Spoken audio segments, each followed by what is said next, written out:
I am the man standing in the shadow, battling the fear. Make a blind man tear and a deaf person hear. I swear when I'm on stage, the rage will adhere to an energy given off by massively loud cheers. My peers look at me and say, why you so abrasive? Why don't you just chill with your negative energy waste? I'll take into consideration your vocal vibration. I'm pacing myself, waiting for optimal integration.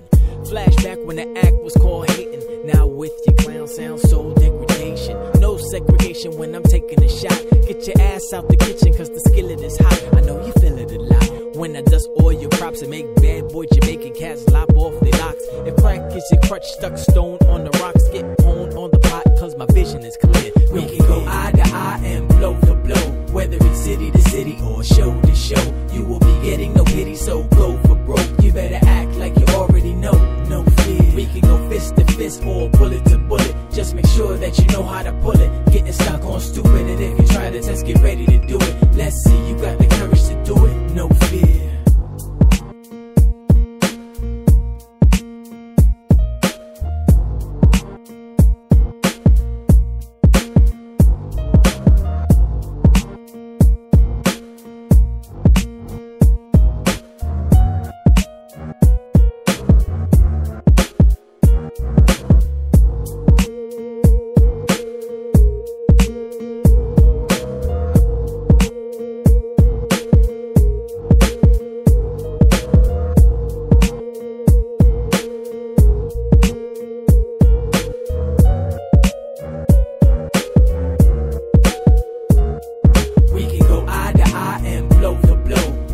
City to city or show to show, you will be getting no pity, so go for broke. You better act like you already know.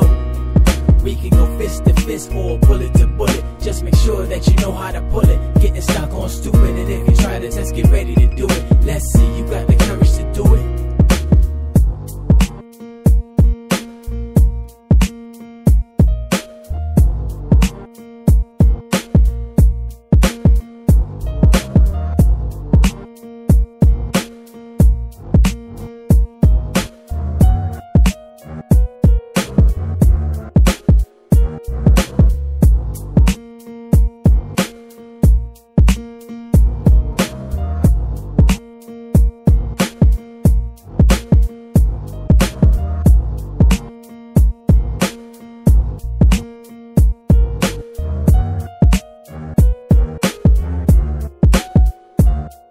We can go eye to eye and blow for blow, whether it's city to city or show to show. You will be getting no pity, so go for broke. You better act like you already know. We can go fist to fist or bullet to bullet. Just make sure that you know how to pull it. Getting stuck on stupid, and if you try to test, get ready to do it. Let's see you got the courage to do it.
Because I'm dumb. When I was younger,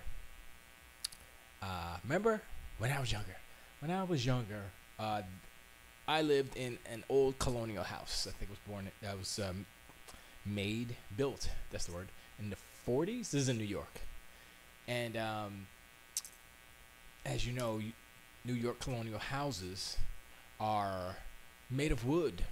Now, we're in Florida. Now, it's CBS, concrete block structure. That's what that is. That's what that means if you ever know. If you ever look and say, what's CBS mean? Is that the station? That's the TV show? No. See, concrete block structure. Anyway, so you're in New York, and when someone's mad or something, they go stomping off to the upstairs or the upstairs, do. Or if you do something and you hear do, you're like, uh-oh, you're in trouble. You have a couple seconds to get your stuff together. An explanation or hide the evidence or whatever it is. There's always a little crickety-crackety in them old houses, you know. The stairs be cricket and crack, so you can't sneak in. There's always a joke, like in movies, like you're walking in, it's like, you know, the floorboards are creaking. That's how houses of those age kind of work. There's all the floors are wood, stairs are wood, the banisters wood. It's all wobbly. We're kids, so we're trying to slide down the banister, messing it all up. It's crazy. Memories in the corner. Okay, let me turn off this music. Bam, and say the words. What up, y'all? It's R9cast, the official Blind Edition Kung Kong Crystal Super Dope Show for Reservoir9.com. RepresentAllGames.com. Now I'm on All Games. What's up, y'all? I'm Stephen D. Gibson, aka Esgee, aka Electron Bandit, aka the music producer extraordinaire, working on games and all that stuff. Although I've had a bit of a dry spell. That's because we're moving and stuff, and then now our moving is on. It's not on hiatus. We just gotta wait for stuff. So I'm like, okay, let's do a real quick setup, so I can get back to some semi work.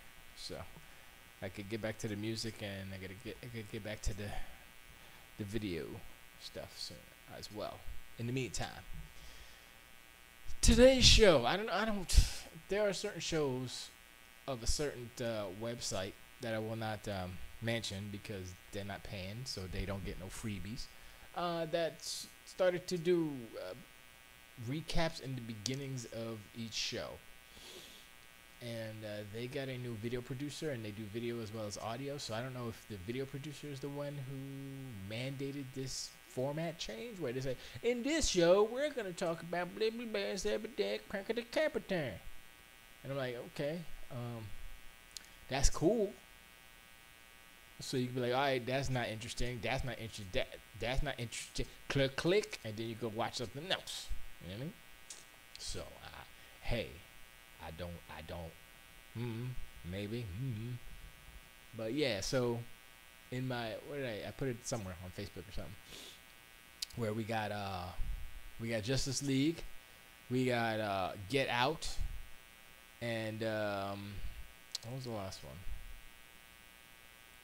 I don't know what the last one is. I don't remember what the last one is. My brain doesn't work. I don't remember what the last of Us Remastered was $10 at the Evil Place. Says Kaizen. I mean, I would get it if I had a PS4. I was thinking about getting a PS4 real hard. It's a stupid update keeps popping up. I want to kill it. Right.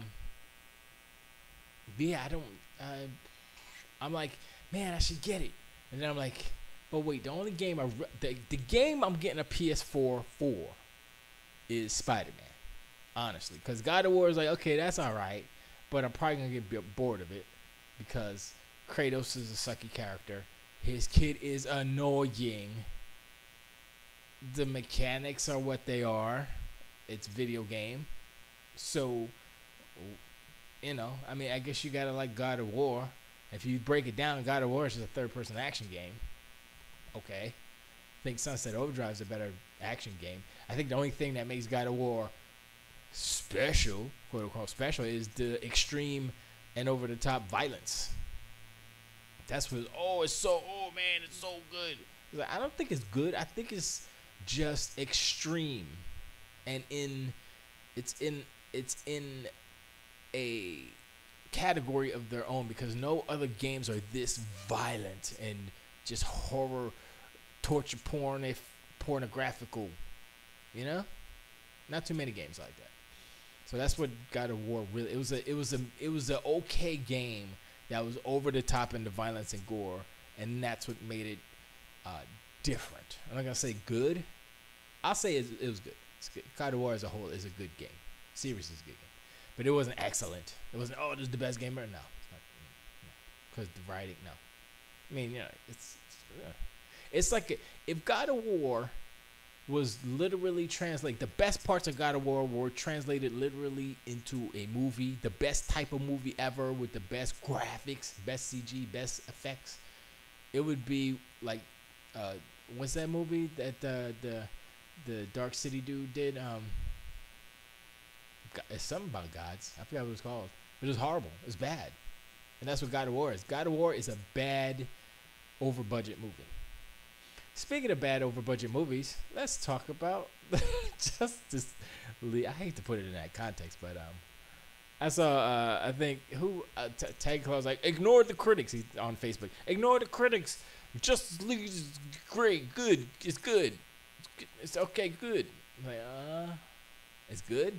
It's not great. Like, okay, so we saw Justice League. Before we saw Justice League, the movie we saw before Justice League was Thor Ragnarok. I'm thinking about. I'm like Thor Ragnarok. I saw it. I was like, yeah, that was all right. That was good. Yeah, I like it. Yeah, that was fun. And I saw Justice League. I was like, not fun. Kind of like Justice League is the sigh of is the giant sigh of summer movies of 2017. The biggest sigh, the biggest summer blockbuster sigh movie.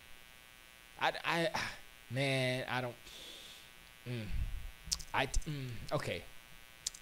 So I saw Get Out too. It was on HBO. We had the free weekend. HBO. I was like, yo, let's go see it. But there was something wrong with the HBO feed because it was like it was popping and skipping and stuff. Not just the audio was skipping, not the video. I was like, this sucks, but I guess I'll just watch it. So it kind of sucked, but I got the gist of it. But I can talk about Get Out after I talk about Justice League. First off, Danny Elfman did the score. Now, if y'all don't know, I'm a music dude, doing them soundtracks too. And I like Danny Elfman. Danny Elfman is in the top 10, definitely, of all-time greatest composers in my brain. With the king being John Williams, of course. Not because everybody likes John Williams or whatever. I was thinking about it the other day. I was like, John Williams. Thinking about his work, his life's work, discography, if you will. And I was looking at it. I was like, I can't not say that John Williams isn't the greatest living composer, the greatest composer, period, alive or dead, at this moment in time. Because his work expanding his lifetime is ridiculous. And I'm like, how can one dude come up with, and granted, his work and his style is based off of previous composers of the 18th and 19th and 20th century, but still, I think John Williams has surpassed any one of them because he's lived longer, honestly. He's freaking 90, 80. He's up there. But anyway, Danny Elfman did the score. Danny Elfman, like I said, I like him, but he also did the score for a movie I watched, but I'll talk about it real quick. 50 Shades Darker, the sequel to 50 Shades of Grey. And I didn't see the first one. I was like, it was on HBO. So I was like, let me check it out. And I was curious. I wasn't curious for the naked scenes because it's HBO and they can't show nothing, right? So I was like, what's the big deal about this Twilight fan fiction here? What's the big deal? So I watched it. And I was like, actually, I was paying more attention to the music than the actual story because it's the 50 Shades is the darker one. It's dumb. It's not a good. I don't want to say it's like it's a girly movie or it's a housewives movie or lady fantasy. I actually don't know how to categorize it without A, sounding sexist, and B, reducing it because it just it feels like, oh, you're just waiting for the next kinky scene or whatever. What's he gonna put into her this time, into Anna? Kaiju says HBO can show nudity. Yeah, they showed nudity. They showed the booty, and they didn't show no pubes, but they showed their boobies and their boobies and their booty. And she take off her panties like every 10 seconds. Like, take off your panties. Like, here at the restaurant? Yes, do it now. I'm the dom. You're the dom. I don't know how that works. Anyway, so I was paying attention to the music because Danny Elfman did the score to that too. And I was like, all right, Danny Elfman getting around, all right. And I was like, this is not, no, Danny. And there's a lot of licensed music in that too. But I was like, I don't like this Danny Elfman. This is like, yeah, I got to get that paycheck, Danny Elfman. This isn't the Nightmare Before Christmas Danny Elfman. This isn't even the Batman '89 Danny Elfman, which I'm like on the fence with. I liked it, but that was before I had the full appreciation of what Danny Elfman would and is capable of doing. There's certain themes, like the first Mission Impossible, Danny Elfman, great score. So there's certain movies and certain themes that he does that are great. And iconic, Beetlejuice and wow, well, the Alice in Wonderland, Alice. It's like yo, that's in my mind forever. I can't never not forget the Alice in Wonderland theme, Danny Elfman. So there's a few composers out there that are like, yo, they did a theme. It's same with Michael Giacchino, right? He did the new Star Trek. I was like, all right. That's in my brain now too. Thanks, Michael. Thanks, Michael Giacchino. Him too. And he did the Incredibles, which is, I think, one of the greatest animated superhero movies ever. The first one. And I just recently saw the teaser for Incredibles 2. I'm ready. I'm ready for the Incredibles. Incredibles is incredible. Incredibles 2, and that's Michael Giacchino do the music. Michael Giacchino is like Disney's go-to guy. He did the music to Rogue One. When whoops, I pressed the thing. He did the music to Rogue One when the dude bailed out. He had, I think, 7 weeks to do the soundtrack to a movie, and I'm like, okay, that's crazy, but he got skills like that. So, did they score Push in the Bush? Nice guy. You got Kaiju said that. They should, right? Tycla says, SG, are you ready for Incredibles 2? Can you handle the feels? Oh, yeah. Incredibles is still, I think, one of the best superhero movies ever created. Yep, it is. Because it handles superhero stuff good. And it handles the family stuff way better. The non-superhero stuff, or being a hero, or being it handles everything excellently. And I'm like, this is crazy. Why can't they make a live action movie like The Incredibles? That's my question. Because then I was watching The Watchmen. Who watches The Watchmen? I would watch The Watchmen because it's on HBO too. So I was watching The Watchmen, waiting for that when the owl and whatever girl was in the little owlie or Artie, whatever his name is, the owl ship, and they were banging out. I was like, okay, that was the part I was waiting for. And I just laughed. I said, I can't watch this movie. It's like 5 hours long. And Zack Snyder, okay, we're getting back to Justice League real quick, but let's talk about just Zack Snyder real quick and why the Justice League is a hot mess. The Justice League is it's the hottest mess. It's lava. It's lava's lava. That's how hot of a mess the Justice League is. Sun lava. Is lava on the sun, which is different than Earth lava. Sun lava is way hotter. I don't even think there's lava on the sun. But that's not the point. The point is, Justice League is... Tycho says, SG, could you argue that Incredibles is much better than Fantastic Four? Of course it is. Come on, son. Got jokes. Got crazy jokes. Anyway, so... And to prime all of this, we watched again Spider-Man Homecoming, and like twice in 1 week, and it was still good. Spider-Man Homecoming is the best Spider-Man movie ever. Okay. Incredibles is the best superhero movie ever. Justice League is a hot lava mess. And let's go back to why it is a mess. Kaiju says Lego Batman is the only animated movie I've seen since Finding Nemo, and I loved it. Oh man, that was on the other night too, and I missed it. I'm gonna see if that's coming on tonight later. I'll check that one out. But yeah, I don't really count that one because that's more of a parody of the world. You know, so it's like 2 times removed from like a retelling or a movie version of a comic book. You know what I mean? So. I haven't seen The Incredibles yet. Not my thing. Dude, Kaijudo, go see the first one. Don't pay attention to the quality of the CG because it is dated and it doesn't look as good as like today's stuff. For real. It's like in the middle, but it's good. It's good as a story, action, music, everything. It's top notch. And the second one I'm looking at, I'm like, yo, they got the graphics right on The Incredibles 2. So I'm ready. Anyway. Why the Justice League is a hot lava mess. Zack Snyder.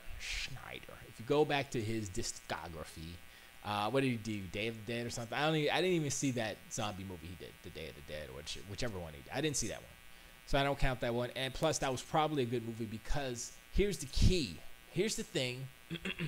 Here's the thing about Zack Snyder and why he is not the dude to direct superhero movies of the caliber or it's not the caliber, the tone of the Justice League. The Justice League needs to be treated with a hand of even keelness, a kind of general audience, kind of, if you will, Disney World type of, family friendly, bright color stuff. Now, they did that in the Justice League, but Zack Snyder didn't make that movie. All they did was color correct for that.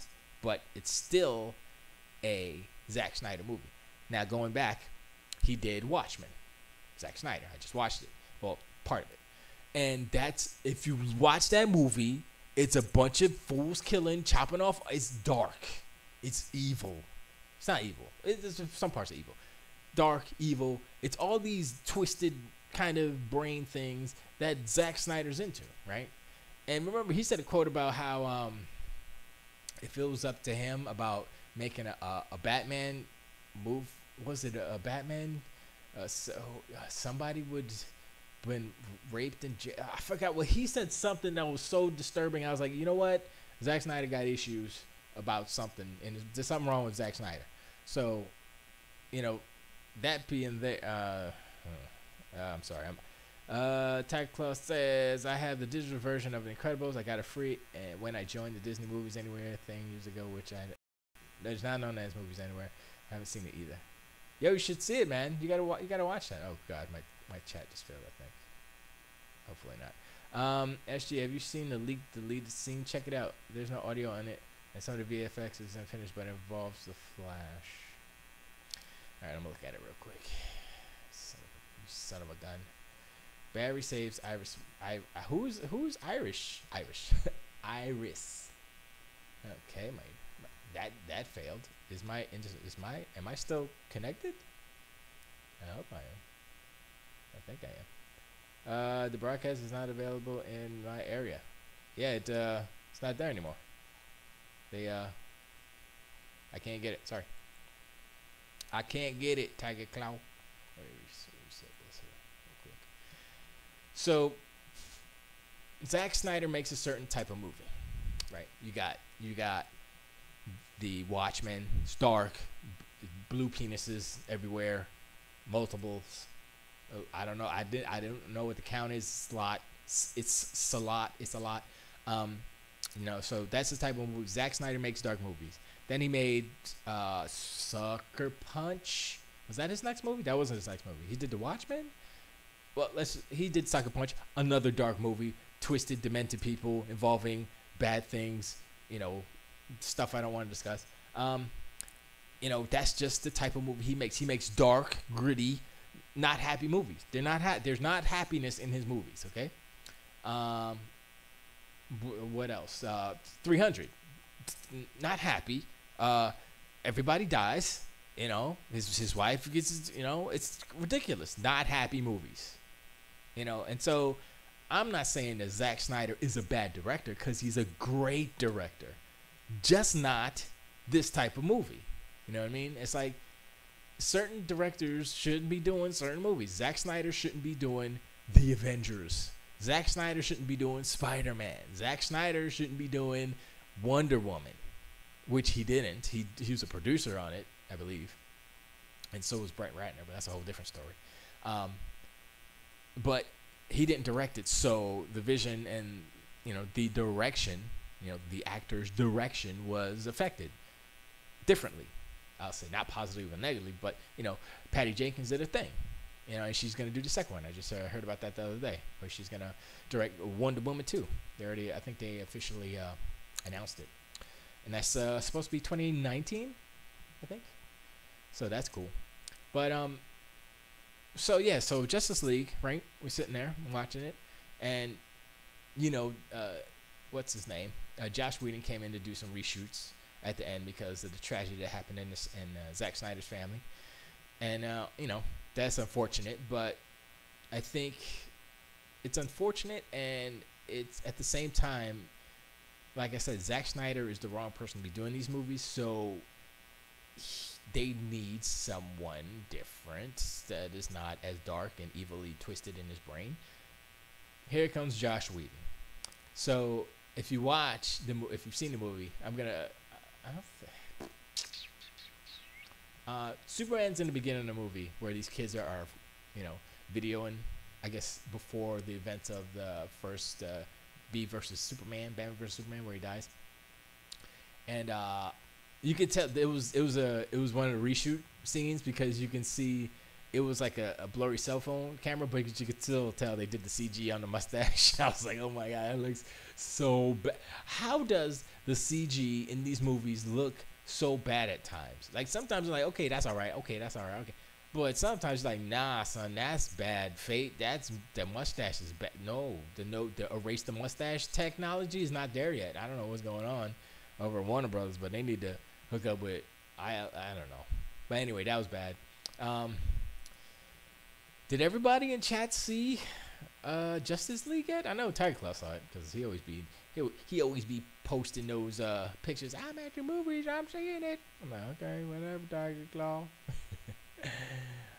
But I don't. Okay, let's get to it.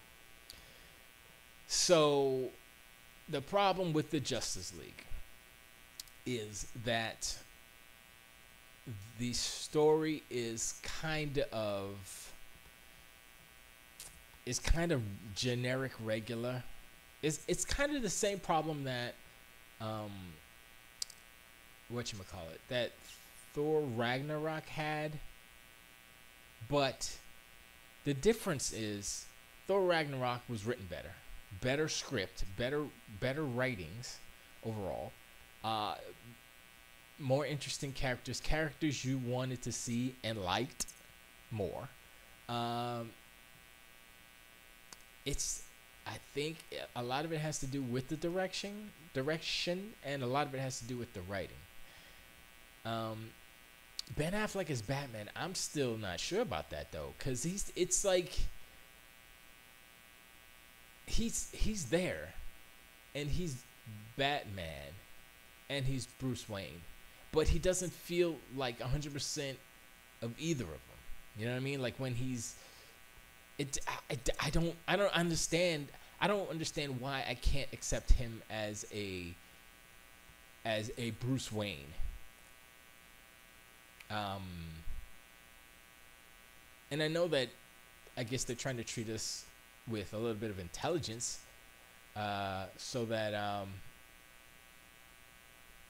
can send you an email with the deleted scene. I have the file since I saved it before it was taken down. Oh, Tiger Claw. It is not necessary. I appreciate it. I appreciate Tiger Claw, but don't worry about it.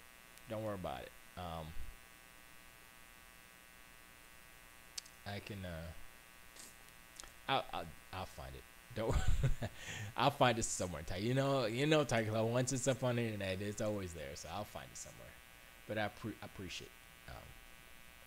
And that stuff isn't really that. I don't know how important that is. It's not important to Justice League, as much as it is to the Flash universe stuff. And I thought I saw an image of who the actress was. I can't remember who it was though. But anyway, Justice League. So, man, I felt like I wasted what was it, 2.5 hours, that movie? 2 hours? I don't remember. I felt like I wasted. It was actually 2 hours. It was hour and 19 minutes, I believe. I felt like I wasted a little bit of time on that one because it starts right, and like it's a lot of setup. It's like, oh, okay, here's the scene with Wonder Woman, and here's the scene with Batman. The Batman scene was first. Here's the scene with Batman. Here's the scene with Wonder Woman. Here's the Flash going home, and then Batman's in the Flash cave, and basically they showed everything about that whole scene in the preview stuff and the trailers and stuff. So I'm like, they showed too much of this movie before it was out, and that's another flaw of DC's stuff. I don't know if that's on the Warner Brothers side or whatever, but they showed too much of the good stuff of the movie. They showed most of the funny stuff, I guess, before Josh Whedon got in there, because there was 2 scenes I'm gonna talk about, and they might be spoilers, but not really. So they're all in the Batman carrier jet. They're going to fight. What's his name? Hornhead. Wow, I forgot his name. Steppenwolf, and Aquaman, Curry, I forgot his first name, starts, he starts kind of spilling his guts, and then everybody's like, what the hell? And then he realizes he's sitting on the lasso of truth, and he pulls it up and he throws it, and he's like, don't you ever say this to the Flash, and he's like, I didn't hear nothing. It was dumb. But that was like one of the funnier parts. I was like where? I was like in the middle of it, I was like, where's this going? His character's kind of making a turn. It's weird. And then realized he was sitting on the lasso of truth. I was like, okay, that was all right. That seemed like a Josh Whedon edition right there. I'm like, that's too Zack Snyder. That is not Zack Snyder right there. That seems to. And then at the end, when Cyborg and Superman are trying to separate the cubes, the mother boxes, and then they make a joke about it. He's like, I can't feel my toes, and I'm a cyborg. I can't even explain that because he ain't got toes. I'm like, huh? And then Superman says, he said before, he said, I don't want to die again. And then he said, oh man, I changed my mind. I wish it was dead because it hurt so much. I was like, okay, that's Josh Whedon. Yeah, that's definitely not Zack Snyder. So it's almost like Zack Snyder doesn't really have that type of sense of humor. He's kind of I don't want to say that, but he has a dark sense of humor. So he's more akin to I was about to say Tim Burton, but Tim Burton's like more lighthearted than Zack Snyder. And that's the problem. So like Zack Snyder could do a Lobo. I don't really know what the story is with Lobo or his character or anything, but I'll assume that he's kind of, or the Max. Like, let Zack Snyder do a Max movie. That's twisted and demented. He would do that, no problem. It'd be great. That's the type of movies that Zack Snyder should do.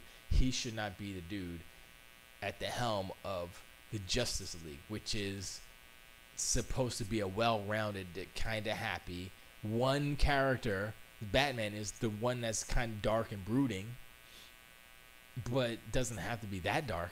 Well, he wasn't that bad, but overall, I'm like, yeah, they brought in Josh Whedon to pepper in some funny, and it worked. I think one of the best scenes was when, okay, spoiler time. Spoiler. They bring Superman back, right? Y'all know Superman was in it, right? So to bring Superman back, I just spoiled that he was in it at the end. But anyway, they bring him back because he was dead. And when he comes back, he doesn't know exactly what the hell's going on, right? He's got a little bit of death amnesia. I don't know. I just made that up. And everybody's kind of trying to smack him to, wake up. Man, we your friends, son. We need to save the world. And he's like, right?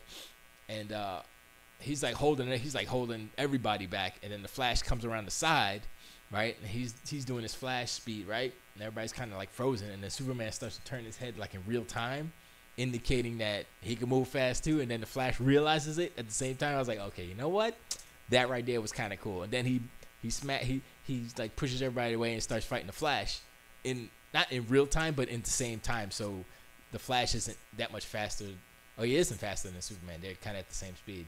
So that was kind of cool. So there's like little sparkles of, oh man, that would have been so cool if this and that or this and that.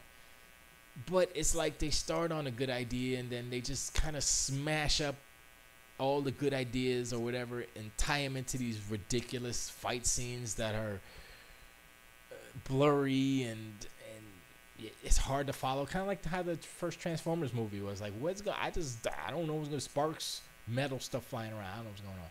So it's kind of like that. It's a lot of effects that are just crazy. And I was like, okay. I mean, that's how Zack Snyder do. But, no. Mm-mm. And honestly, Wonder Woman was a better movie than Justice League. Straight up. And it wasn't because, the fight scenes were better or whatever else. I did like the Wonder Woman thing in the first part of the movie where she blocked all the bullets. The dude had the machine gun. He's gonna shoot all the people, and she went choo choo choo, and she blocked all the bullets. I was like, okay, all right, that's cool too. So there's like 3 or 4 really cool scenes or cool moments. I'll say cool moments in this movie that's like, oh yeah, okay, and then the rest is like, it's like, oh. And it ended like how it ended. I was like, that's it? Okay. The Cyborg's design was kind of weird. He was kind of spindly, and I liked his character. What do you want, Bridget? Get out. What are you doing? But yeah, Cyborg's design was kind of Why she always gotta be messing with I'm streaming now. Why you gotta get out? What that? Oh. Get me stuff. But oh my god. Get out. Get out. Get out. Get out. Get out. Get out. Get out.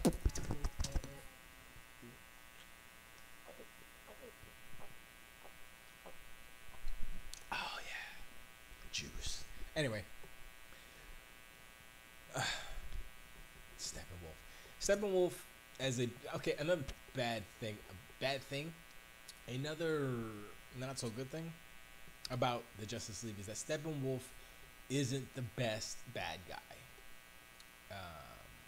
He's just a generic bad guy. He's like, I'm a bad guy, and I want to unity of the mother boxes, mother, and so I can make the earth like my world. And that's the whole motivation. And he tried it before, but he was too focused on killing everybody or whatever. But now he just wants to put the mother box together, so he's gonna do it this time, and he does it. It's like, this movie is so. And then Aquaman. Let's talk about Aquaman real quick. Arthur Curry, that was his name.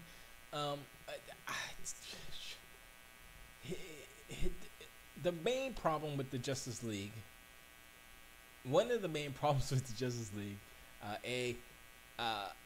the writing was the parts of the script that weren't written by Josh Whedon, you could tell, and there was only a few scenes that were kind of Josh Whedon's scenes, like the scene where he was sitting on the lasso, Aquaman sitting on the lasso, that's Josh Whedon, no doubt. The scene at the end with Superman and Cyborg, that's Josh Whedon. Anything else? I don't know. Not sure. And you can tell if you look at it, they're shot a little differently. Like Josh Whedon shoots his ensemble scenes a little differently. Like Zack Snyder, everybody's lined up, kind of standing around, semicircle, talking. Zack Snyder, Aquaman's laying on the Batmobile, and Wonder Woman standing there, and then the Flash is there, and then Alfred's up on the thing, and they're all kind of like chilling around, kind of casual, like, but Zach Nass. And so you can ignore the critics. You could take Tiger Claw's advice and ignore the critics. I think you should see this movie so that you can know what it is. But it's better than Batman versus Superman. Well, yeah, I guess it's better than Batman vs Superman, but that's a low bar. It's barely better. I think the music is not as good as I think Hans Zimmer's scores are better than Danny Elfman. Even though I love Danny Elfman, Hans Zimmer put it down on those, and especially Man of Steel. I was like, that's good. You know, Hans Zimmer is usually just like that's the Pirates, but he had a, you know, he was kind of cold producer. Anyway, yeah. All right. So speaking of the music, Danny Elfman did the music, and there was a part in the movie where Batman, I think it was when Batman, at Batman's first scene, where they actually played part of the original Batman '89 score, and I was sitting there, I was like, that sounds like they like missed it. They said da na na na na, and he didn't hit that last note. He didn't resolve it. He kind of left it open. And I was like, I see what you did there, you son of a bitch. And the fact that it's Warner Brothers, the fact that they own it, and he did the original score. Hey, he should have literally did it. He should have did the whole thing. And the thing is, and here's the proof that it is in there, even if you didn't realize it. It's in the credits. I sat through the credits. And I was like, and it said Danny Elfman score. It's like the first thing that came up, original Batman '89, whatever. Danny Elfman score, blah blah. I was like, mother flowers. Them mother flowers used to say to try to use the bag one thing. It was great. And let's see the after credit scenes. They're trying to bite off of Marvel. They did 2 of them. The first one was Superman and Flash racing, which was that's cute. That was cute. And the last one was I mean, this is all spoilers, but who cares? It was Lex Luthor escaped from jail because he's a master genius mind, I guess, or whatever. And Deathstroke comes on board. Manganiello, whatever his name is. He's Deathstroke. And basically he's like, they have their league. We need a league of our own.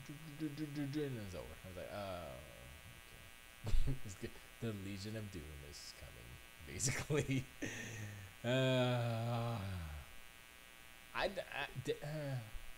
Only way that a Justice League 2 Legion of Doom, I don't know what they're gonna call it, but only way that would be good is if Zack Snyder had nothing to do with directing it. He can produce it all he wants, but let Josh, or what DC needs to do is to take a cue from Disney.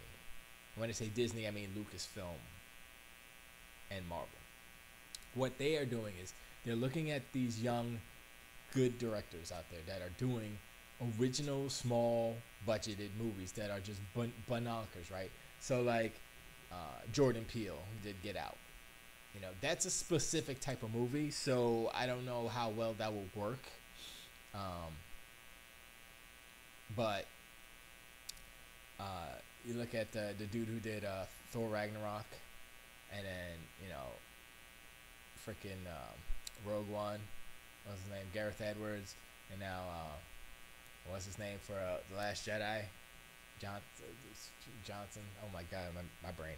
Anyway, these are small little directors. He did Looper and Brick, you know, and Gareth Edwards did Godzilla and Monsters. You know, small movies, critically acclaimed indie directors, basically, that are good, right? So they know that it's really more about the characters and making that stuff work, and then putting all that other shiny, big action stuff around it is easy because they have whole teams in ILM and all these different CG houses to do that. That's their job, to make stuff blow up good. So they don't, you know, you don't need a Michael Bay type of director to make a movie like this, because you need a director that will make the characters likable, believable, and the audience care about them before blow up stuff, because they got that covered. ILM got that covered, you know what I mean? So that's not the thing. That's what DC needs to do. DC needs to hire these young indie directors that are making moves right now to get the characters right, and do it. Just it. Just make it good. I don't quite understand why DC is hanging with with whatchamacallit so long, with Zack Snyder so long. Doesn't it doesn't make that much sense to me, because like I said, his filmography, you look at it, it's like it's a lot of dark movies. What's the happy movie? Like, at least Tim Burton, right? You look at Tim Burton, what was Tim Burton's first movie? Beetlejuice? No, he did something before. Well, he was an animator at Disney before he started making movies, directing. But because he directed some stuff in Fox and the Hound.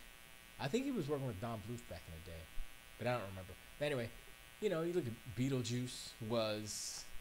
I mean, there's dark stuff in there, but it's goofy. It's that Tim Burton type of dark, macabre, but lighthearted.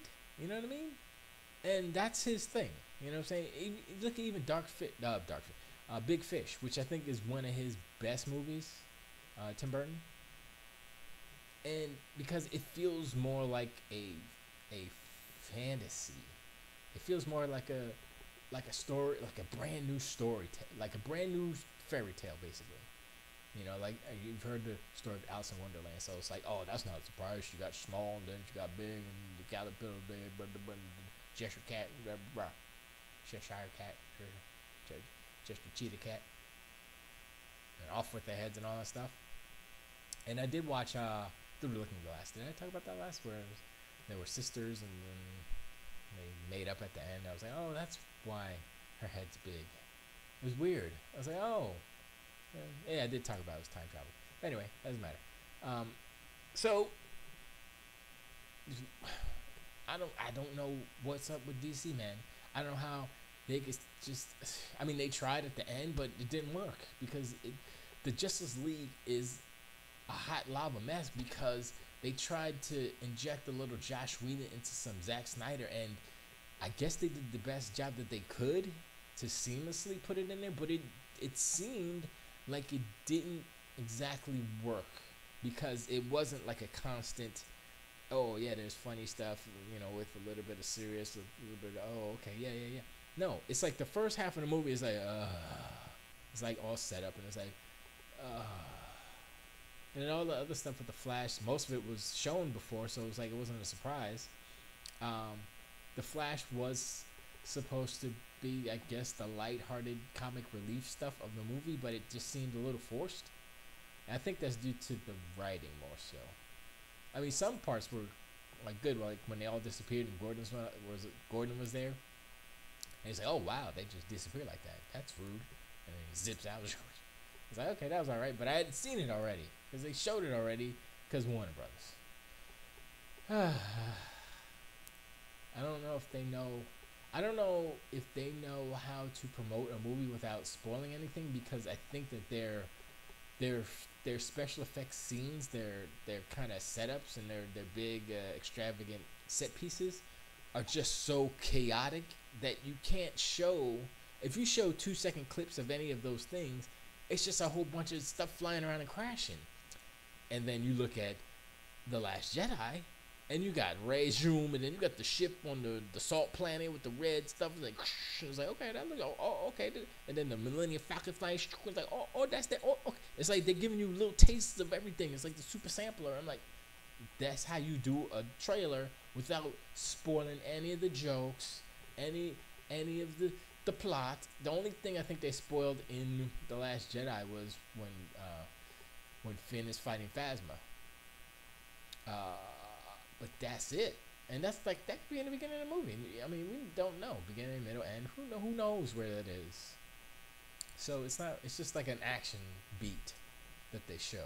No real story things, and the way that they do it, you're like, oh man, well this part goes here, and then people try to put all the clips in order chronologically how it's supposed to go. And I'm like, I'm not gonna even go that far, but you can't do that with the Justice League because that just doesn't matter. And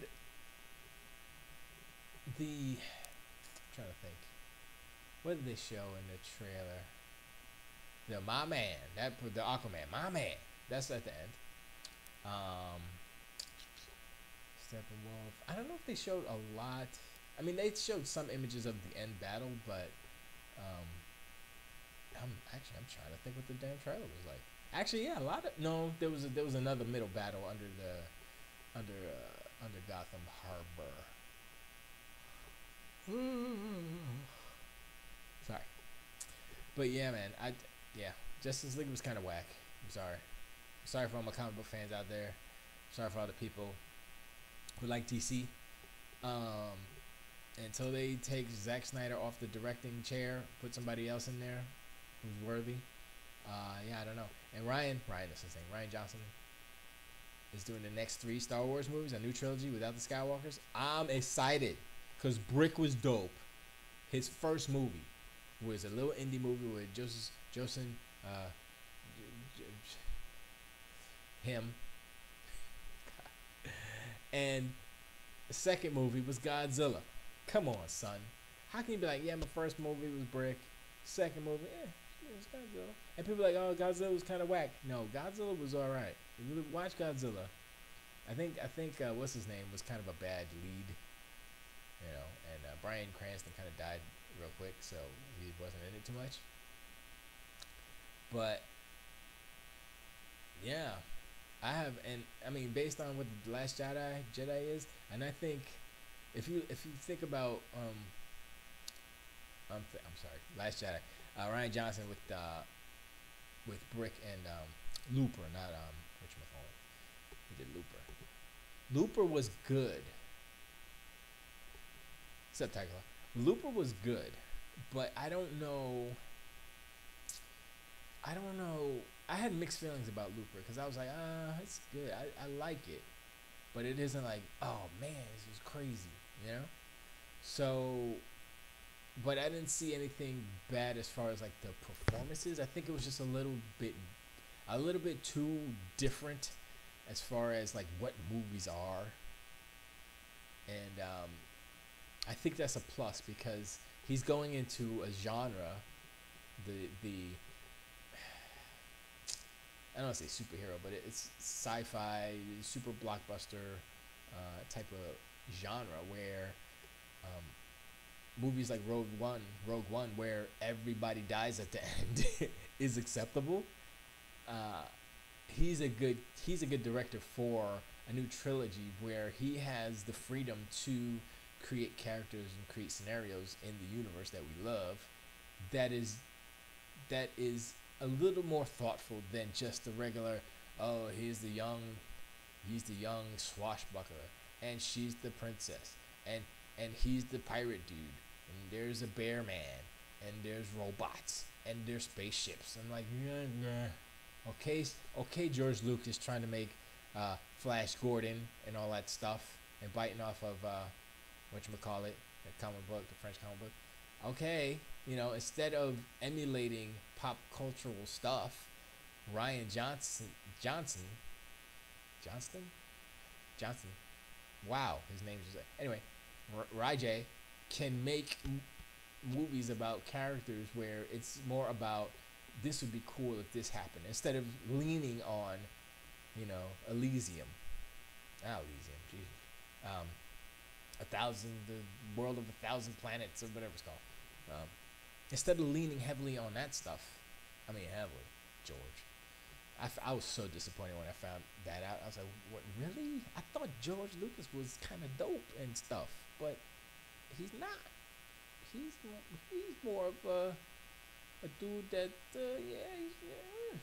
But anyway, so I have faith in Ryan Johnson to do that stuff. Yep. And that was quick, too, because it's like, because Gareth Edwards, right, he did a good job in Rogue One, but I guess there was certain stuff in there that Kathleen Kennedy wasn't too happy about. So, whatever. I don't think he left on bad terms, but I don't know if he's going to do any more Star Wars movies. And then Ryan Johnson did it. He did Last Jedi, and then they were happy with that. And then he was like, I'm burnt out. I need a break, son. And so they're like, yeah, who's going to do the next one? And so they're like, yo, JJ, what's up, man? He's like, okay, I'll do it. Honestly, I think Ryan Johnson might be a better director than JJ. JJ was good. JJ's good, But he did retread on a lot of familiar stuff. But I understand he kind of had to do that in order to reestablish. It's almost like a remake. You know, it's like a video game remake, basically. So they're kind of remaking the trilogy, the Star Wars universe, but with new characters and kind of like, oh, history kind of repeats itself and that type of thing. So I'll give him, I'll let him slide in that respect, but also I also recognize the similarities, but they were way better than the original stuff. So it's not like he did it and it was worse. He did it better than the original stuff. So when people ridicule JJ for like, oh man, it's just the same stuff, I'm like, well, you know what? It's better. Okay, it looks better. When they did the little mini trench run, I was like, yo, that's how the trench run should look right there. When George Lucas went in to remaster and redigitalize all those things, he should have just reshot that whole thing in CG. You want to be honest about it? Did it like JJ? Nah, he couldn't have done it. I don't think it would have been that good. Anyway, you know, that and let's see. Well, Ben killing Solo isn't. Ben killing Han isn't anything that was kind of, because it was just, it's Anakin killed Ben Kenobi. I mean, I guess you can make that correlation. And then Rey saw it, and then Luke saw it. So yeah, I see all those similarities, but it doesn't take away from the fact that it was still better. In every instance, it was better. Think about it. Let's see. She wasn't as whiny. She was tough. She was beating fools up. She could take care of herself. She's an orphan, basically.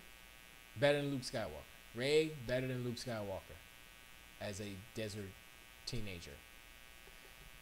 BB-8, better than R2-D2. I think he's more mobile. I just like his sound better because it's better. He's cuter. He's a cute little boy or girl. I think he's a boy.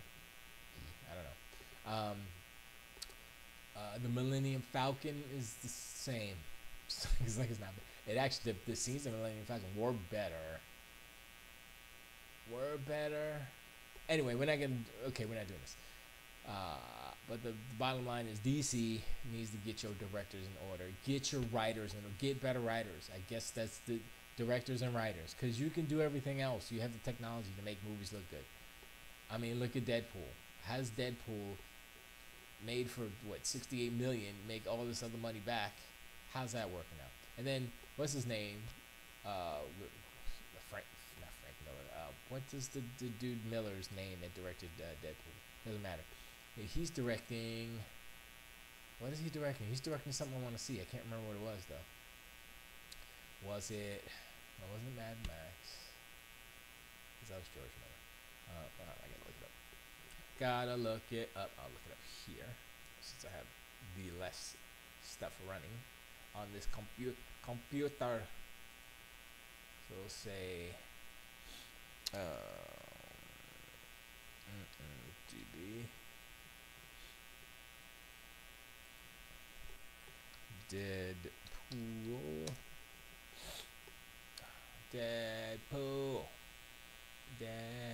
Tim Miller. Jeez. All these Millers. Okay, he's going. Oh, he did visual effects on Scott Pilgrim. Wow. He's doing writer or is director? Here we go. He's done 4 things. Okay, he's done 2 shorts, Aunt Louisa and Rockfish. I've never seen those. Deadpool is his first, and Terminator. He's doing the Terminator reboot under James Cameron. That's what's happening. I think Cameron's producing it. So he's written a lot of stuff too. Well, he wrote the things, the 2 shorts that he did. In the Rough. Oh, those are all shorts. I guess those are all shorts from his studio. And visual effects, he's Star Wars Old Republic, Mass Effect 2. Oh, he did the visual effects of Mass Effect 2. That's cool. Hellgate London, Rockfish Highway, Scott Pilgrim versus yeah, man. So he hasn't done that much. We did some commercial stuff. But yeah, so I didn't know he did Scott Pilgrim. That's cool. Creative supervisor. But yeah, so he's on the Terminator. He's on the Terminator. And I totally forgot who he's doing the next Deadpool. But from what I've seen, he did that Deadpool trailer with the joy of painting. That's hilarious. Come on, son. Who doesn't love Bob Ross? That was good. All right. So yeah. I mean, I think even Tim Miller would be a good Justice League director. Even though it wouldn't be rated R, that's the only problem. That's the only. I mean, he can do that because Scott Pilgrim. He did the Star Wars, the Blur stuff for Halo, I think it was too. So, and he can do it. Yeah, I guess it's just a matter of getting the curses out of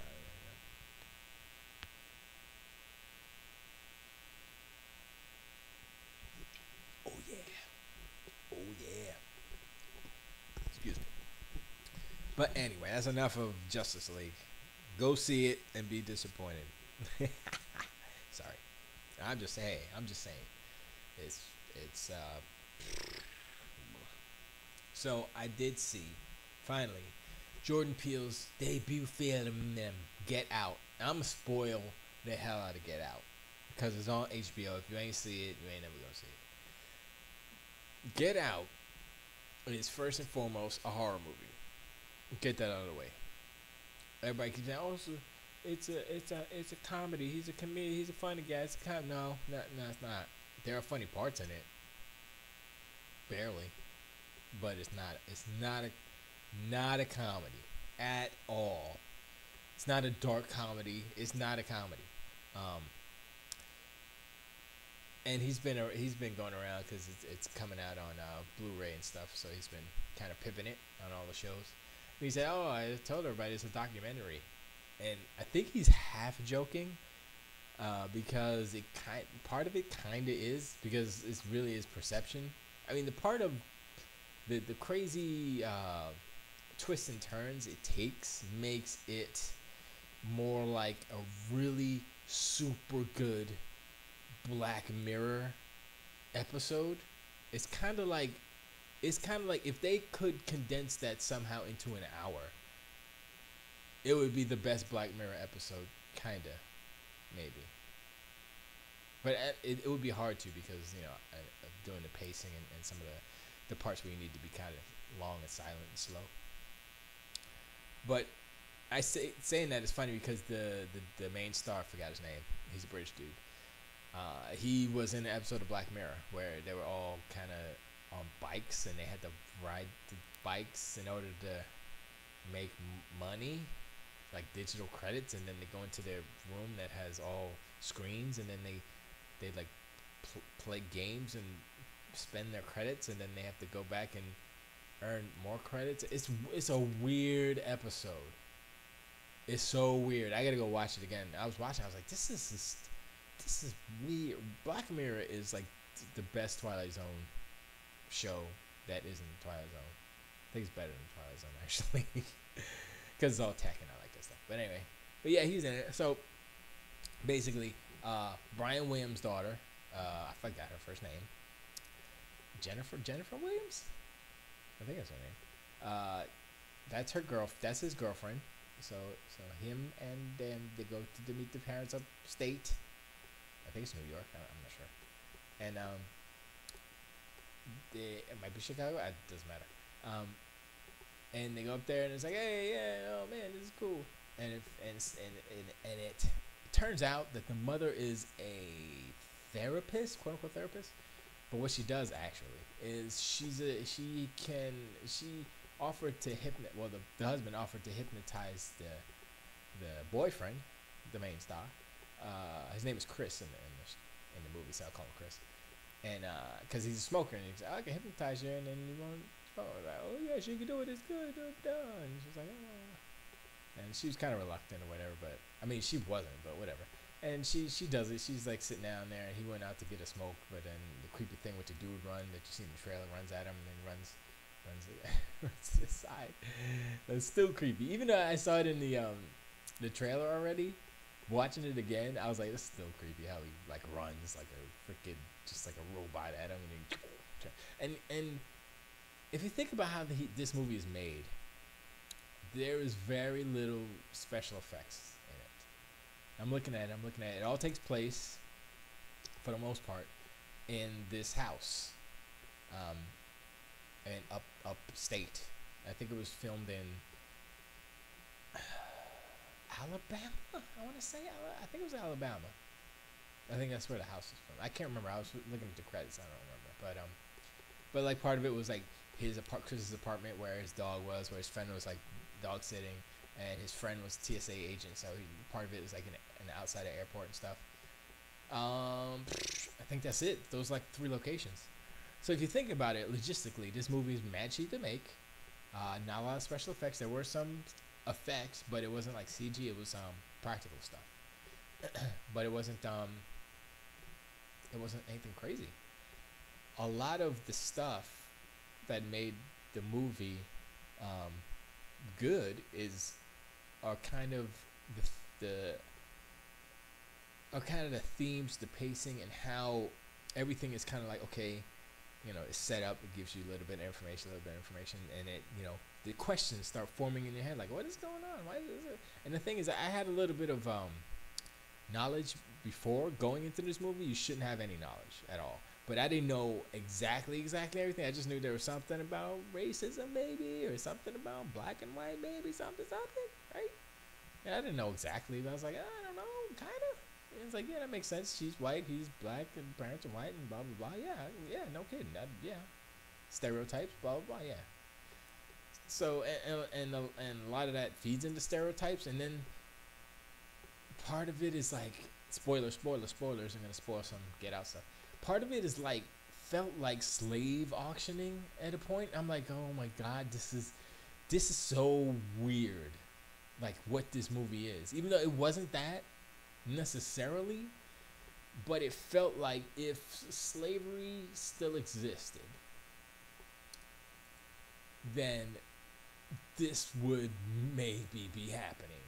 Like as far as like future tech and what could be done and stuff like that, I'm like, yeah. I mean, on the down, I don't know if it'd be ethically legal to do what they were doing in this movie, but I was like, you know what? If they could get away with, they would do that. They would, oh yeah, and they would. Okay, so here's the thing. Spoiler time for real. Okay, so they would go up, the boyfriend. So basically, the parents the mother was brainwashing, for the most part, black people. No, not for black people, because one of the people, they had like a dinner party, all old white people. And one of the guys is like, oh, black is in now. And dude, Chris was like, he's like, he had a lot of sideways looks, like, what? So anyway, the mother was hypnotizing these people, and what she was doing is there was like a three-step process, and where the first step is hypnosis, right? Where they hypnotize you, the black person, and put you down, or primer you, I guess, to go into the sunken place, the under place, something like that. And so that happened to Chris the first time. Boom, right? He goes down, and then he wakes up, so he's back again, right? But she has the triggers where she has the little teacup, and she hits the teacup, and boom, he goes back under again. And basically, she has at will, she can do that and put him back into the place. And so what was happening, this is so freaky weird, right? So Allison Williams, I think her name is. No, it's not Allison Williams. Anyway, I think it is Allison Williams. But anyway, his girlfriend, she was like on his side, but actually she was working with the parents too. It's a whole family affair, and she has a brother too, but he's weird. And so she was literally, not catfishing, but she was freaking baiting brothers into being the boyfriend. Let's go see my parents, and then the mother would freaking hypnotize her, and they would do something that is so that is really okay. That part where the girlfriend is in on it too is one of the twists, and it changes the whole movie. That's when the movie is a straight up horror movie. But what they were doing with the people, because you're like, oh, they just hypnotize them and then they're just the slaves, right? That's what. No, that's not what happened. So basically, they had the dinner party where all the old white people were, right? And they had the housekeeper and the gardener dude, the landskeeper, the groundskeeper, and they were African Americans. And they were just there, and they were kind of, oh yeah, how you doing, bro? They was kind of just wooden and straight. And spoiler, super spoiler. Basically, what the parent, because the father was a neurosurgeon, the mother was a psychiatrist, right? And what they were doing was the daughter would go and bait these dudes to come and visit the parents, right? The mother would hypnotize them, put him down in the sucking place, right? The father would then auction off the kidnappee, the black person, to the highest bidder. It was a silent auction. They were doing a silent auction. Boom, boom, boom. Chris sold for like $10 million. I would assume it's $1 million. $10 million, right? And they had this picture there, and they were doing the silent auction. I'm sitting there, I'm like, oh, no, hell to the gnaw. And then they would, the mother would put him down, put him under, and the son would inject him, get him ready, prep for surgery. And they would literally remove part of the brain, right? So what happens is they take the old person, put their brain into the young black person's body, basically. And they would say, oh, well, we can't take it all apart. We have to leave some connections, but we control the motor functions and the memory. And there's still a little part of you in there, but you're way, way down in there. And I was like, what? What? It was so crazy. It was so crazy. And I was like, you know what? Here's the thing. I don't know if Jordan Peele is dope. For his first movie, this is a dope movie. My thing is, how can Jordan Peele make another one of these? Make another movie where it's like, boom, here you go. Not Get Out again or Get Out Faster. But, because a lot of it was about racism and slavery. That was the, and the stereotypes which kind of live within those two things. And that's cool, but like, what else can he do? One on sexism? Can he, I don't know. I mean, I understand he knows more about that because he's he's from a mixed marriage. His mother was black, his father was black. I don't remember, but yeah, both of them, both Key and Peele are, but he is, and so he lived through both sides as far as his parents being biracial, and that's what he knows. But so what is he gonna make another racially charged type of movie? Another racially horror? Because he said, I'm gonna make a horror movie for us, basically, where the black guy doesn't die, and he doesn't die. He lives. Spoiler. I think everybody else who died. Not everybody else dies. The other dude, because at the beginning of the movie they kidnap a black dude, and then he shows up later, and basically the white lady's with the black dude, right? So what happened? Like, you see him there, it's like, wow, she's like 30 years older than him. Basically, that's her husband that swapped the brain. They went through the procedure, but they had to kidnap a dude to do it. So I'm like, yo, this is crazy. So when they needed one, they kidnapped him, but the daughter was supplying them. Like, the groundskeeper and the housekeeper were the parents of the doctors. It's the grandparents of the daughter. So it's so weird. And he's like, what? That's the grandfather? And that's the oh my gosh. So freaking. And once you realize, like, oh snap, because they show like a video, like he's in the basement, he's tied up, and they're showing a video with the founders, like, oh, and they're young and the kids and stuff. And like, oh, it's called what's it called again? Meta butterfly? I forgot what it's called. It's so weird. No, not cocoon. I forgot what it was called, but it was great. It's weird and it's good. It's a good movie. Would I say for the it might be one of those to go down in the Hall of Fame of great horror movie in a while, because it doesn't rely on gross imagery like Saw or anything like that. I mean, there's one scene where the dude's doing the surgery, but it was quick stuff. They didn't they showed like a lot of reflections. They didn't show like super graphic stuff. So it wasn't about that. It was about the horror of what they were actually doing and him trying to escape. And I was at the like towards the end, I'm like he's killing. He escapes. He knocks the brother out with a ball or something, right? He knocks him out. Like, oh, that dude's dead. And then he kills the father with antlers, with the deer antlers. Like, boom, he's dead. Yep, he's dead. The old guy who's gonna get the he's the dude from Office Space. This is my stapler. That dude. That's him. This is the blind dude that was gonna get Chris's body. He's dead because he cut his head open, and then he died. So they both died. The mother died because she was in her office and she was gonna put him under again, but he smashed the cup, and then she stabbed him in the hand, and then he was like, oh, he put it in, and then he stabbed her in the head or neck or something. I can't remember. He killed her.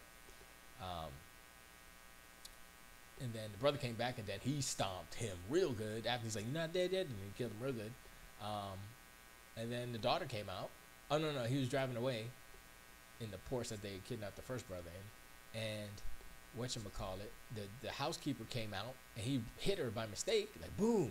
But this is before he realized that she was the grandmother, right? And she's like, oh, I'm gonna save her, and he put her in the car, and then she went crazy and they crashed, right? And she died in the crash.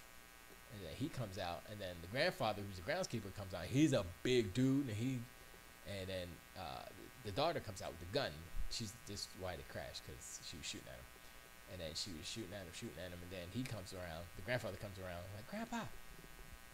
And he's like, and then Chris did a thing where he used the flash on his Windows phone, and it snaps him out of the trance, snaps him out of being in the underworld or whatever. And so they wake up momentarily, and they're like, oh, shit, I'm here.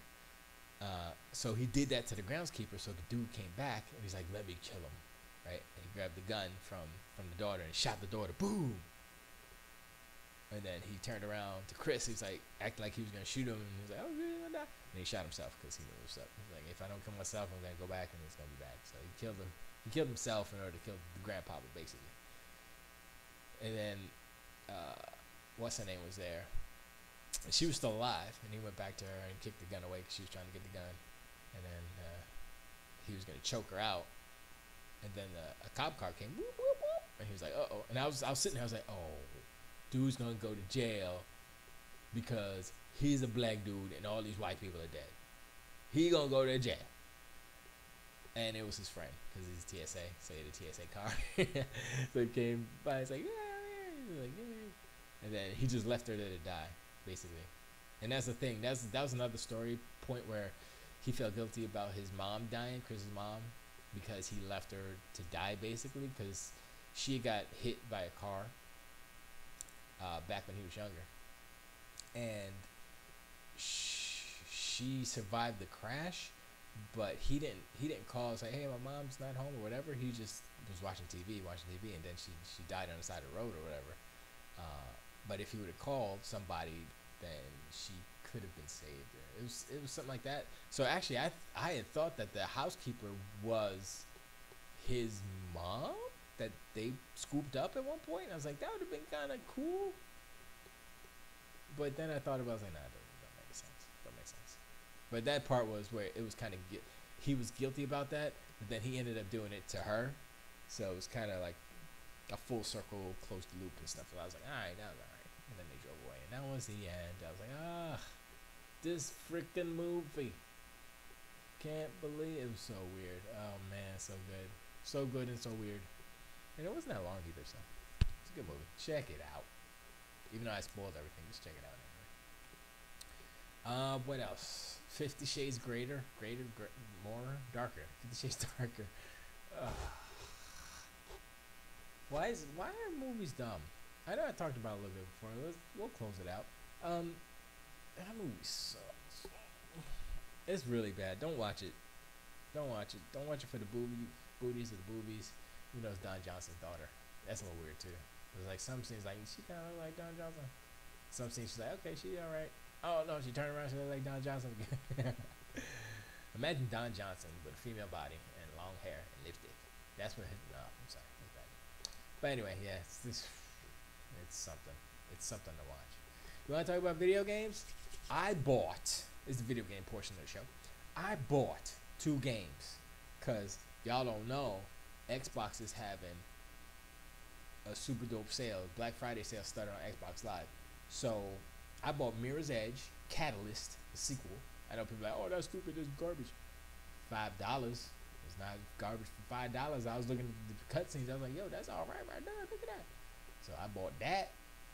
And then I bought Mass Effect Andromeda for I think about the $20 version, because I was like, a couple of skins, $4, whatever, because there's a $4 difference between that and the regular version. So I was like, So yeah, I bought that. So I was like, you know what, Mass Effect, it was garbage in the beginning. They patched it. It should be better now. So I'll check it out. $20? Yeah, sure. I'll jump in. So I bought those 2 because I had the monies on the account. I didn't, like, go out of my way to buy it. I just had the money on there. So I was like, yeah, let me get it. So that was cool. Still working my way through Cuphead though. I haven't started playing those yet. I have to go through my hard drive and just delete all the garbage that I'm using, because I was full. I'm full of stuff on there, and I'm like, And if I ever want to go to when I go to the X1X, I'm either gonna have to get another hard drive and dump everything on there, and then slap that one on. And that'll be the best way, I guess. And I don't even know which is faster, the internal hard drive of the X or external. So that's a whole nother thing. But yeah, I got those. What did I say? Oh, excuse me. Oh, I was playing some more Warframe, the Destiny. The Destiny substitute, the surrogate Destiny. The Warframe is pretty good. I mean, Destiny has better shooting, yes. But Warframe is really good. And I just got off of Venus. No, actually, I have one more thing to do on Venus. I thought I killed him. And it's like, oh, you go. I was like, I thought it was checked off, and it didn't check off on my thing. I was like, you son of a bastard, I gotta do this. I gotta do it again. So I think I'm gonna do it at a party, because it's easier with parties. So I think I'll just run through the campaign with parties. But there's so many locations in Warframe, it's ridiculous. It's like space stations and moons and all the planets. It's crazy destinations. And they have the plains of Edilion or whatever it's called. And I'm still doing that stuff. Warframe, I'm barely scratching the surface of Warframe. Warframe is so deep and crazy with different currencies and upgrades. And I'm like, I haven't spent a dime on it. And I'm like, I can get some blueprints, and I can get in and say, oh, here's the launch of planes of Bidoo, so here's a free sniper rifle. I'm like, oh, that's cool. So I played with it. I was like, yeah, it's kind of powerful. I mean, the shot rate is slow, but yeah, I don't think I even put any upgrades on this one. I gotta go back and check that out. Anyway, I got nothing much else to talk about.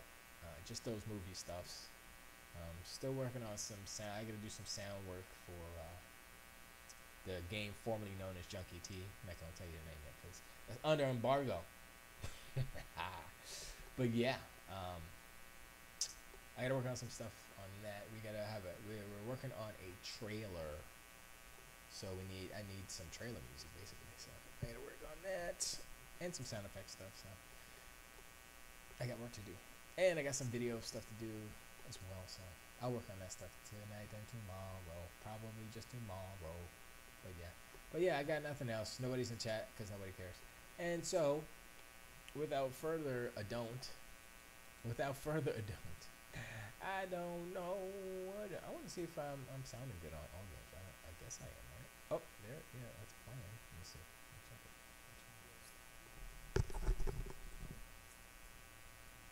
it. Whoa, that sounds like shite. Why does that sound like doodle craps? Hold up.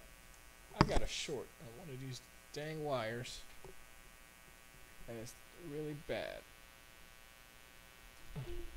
Man, I hate it when it happens. I hate it when that happens. I hate it when that happens. I hate it when that happens. I hate it when that happens. Oh, that's the wrong thing. Next there. Next there. Whatever, it's too late now. Anyway. Thanks for hanging out, everybody. If you're going to shop at Amazon, go to allgames.com/live. Hit the Amazon banner, buy your stuff. Helps out All Games. I don't have anything to push or sell. I just need more. I need more followers on Mixer. I'm stuck at 91. I want to get to 100 at least by the end of the year. That'd be nice. But I'm gonna start streaming more often, every day, and I'll probably have the mic on or something so that you can actually hear me talk. I'll see. I don't know. It's a weird setup, but I'll do that or something. But yeah, I mean, let me see. Oh, there it is. All right. So, yeah, that's it. I'm tired. And blah blah blah blah. That's it. Tilt the weight.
First time I fell in love, it was back in the day on vacay with fam the show FLA. Arrived at the spot for the night, weekend late. Crept down to the small hotel arcade. Scanned the room for a cabinet to grab my attention like my name was Derek H at E3. To my surprise, my eyes were wide open, who can say the cause of this fall? All I had to do was play. Look at those graphics, I'm acting like I was blind before. And on the very same day I became a graphics whore. I mean the colors and the sprites, how they scale so smooth, I'm ashamed. I never thought I'd be that dude. You Suzuki, son, I wish that I could convey what you did to young S, man. I wish I could pay for a collection of your classics on Xbox One. But you're in bed with Sony now, so that dream is done. Remember when games were nice and you would roll the dice on price without all of the Sony hype? I just might have to generationally fight through these idiots and fanboys to survive the night. Take flight before Sony commences to bite. No original idea since the Walkman. Like every game at E3 is the same as before. You'll be waiting 4 years till it's up in the store. The year 2009, the place LAE3. Wait, the sun had a megaton for everyone to see. Anticipating Team Ico's next masterpiece, at least. Status quo, Sony's presser built on hyperbole to release 2 years later on the PS3. Can it be? Nope.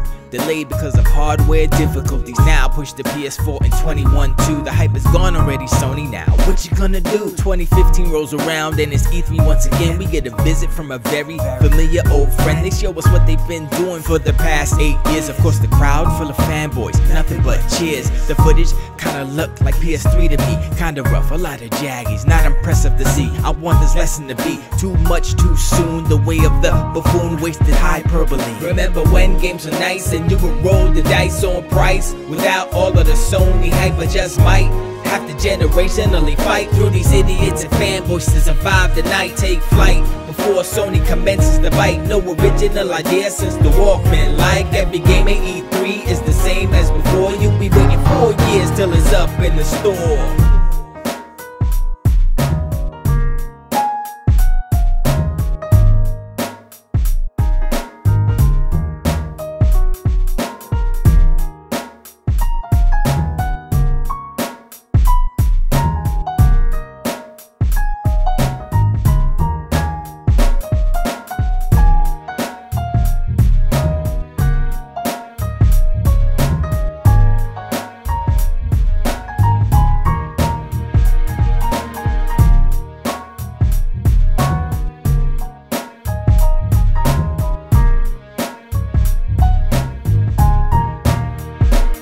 Remember when games were nice and you would roll the dice on price without all of the Sony hype? I just might have to generationally fight through these idiots and fanboys to survive the night. Take flight before Sony commences to bite. No original idea since the Walkman. Like every game at E3 is the same as before. You'll be waiting 4 years till it's up in the store.